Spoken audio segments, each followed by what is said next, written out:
qui avait 94 ans, qui avait commencé à travailler à l'âge de 14 ans, qui a cotisé pendant 80 années, qui a payé les impôts pendant plus de 60 ans. Ma belle-mère est partie dans des conditions atroces. Pendant 3 jours, elle n'a pas été soignée, ni lavée.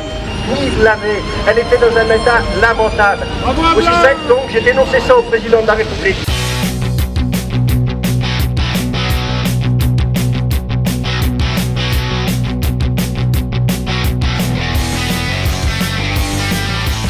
C'est qu'il y ait un grand rassemblement à Châtellerault avec bien sûr la population, avec toute l'interprofessionnelle pour éviter justement toute cette casse et pour éviter qu'on aille se faire soigner.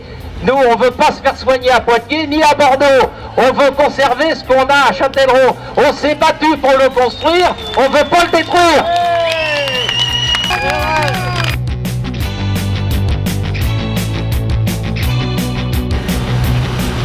Je voudrais finir par un petit moment d'histoire, car le 11 février 1951, ça vous remonte un peu loin, mais je vais faire un peu d'histoire parce qu'un camarade s'appelait Ambroise Croizat.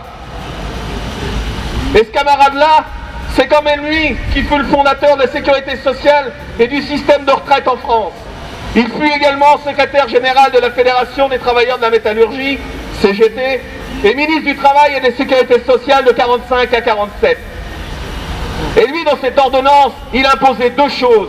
Et aujourd'hui, le pauvre, avec 66 ans, qu'il est enterré, il doit quand même s'arracher les cheveux qui lui restent. Car il préconisait la sécurité sociale et l'application du principe républicain de solidarité. À chacun selon ses besoins, à chacun doit y contribuer selon ses moyens. À aujourd'hui, le homme politique fait complètement l'inverse. Et la deuxième ordonnance, y était la sécurité sociale est trop importante pour être gérée par des privés ou l'État. Elle sera gérée par des représentants des assurés sociaux élus lors des élections propres à la sécurité sociale. En 2017, nous sommes gérés par l'ARS qu'on connaît nullement, qui habite à Bordeaux, qui oublie Châtellerault et Loudun. Donc le combat, il commence aujourd'hui. Les petits Gaulois de la grande région, ils commencent à être devant nous. Aujourd'hui, nous sommes pour le début d'un grand combat. Merci.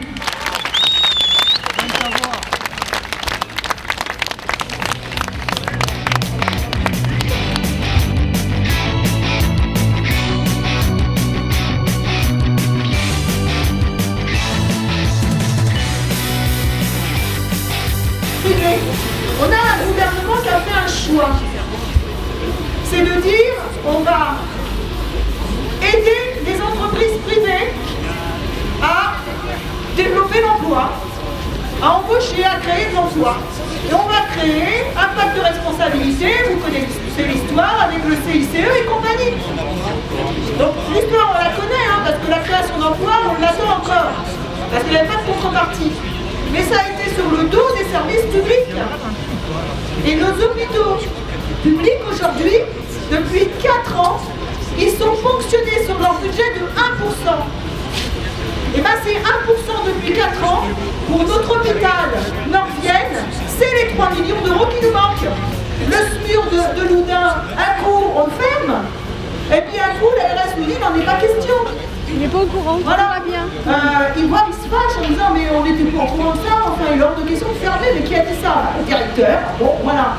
Donc toutes ces ambiguïtés-là, on se dit on ne peut pas faire de branle et continuer à les rencontrer et faire l'intermédiaire. On les veut tous autour de la table et on veut des personnes responsables autour de la table qui peuvent agir. Donc on veut le directeur régional qui monte là de Bordeaux, qui vient consocier du mouvement hospitalier Nord-Vienne, parce que c'est un dossier d'importance. On ne veut pas que notre territoire devienne sinistré.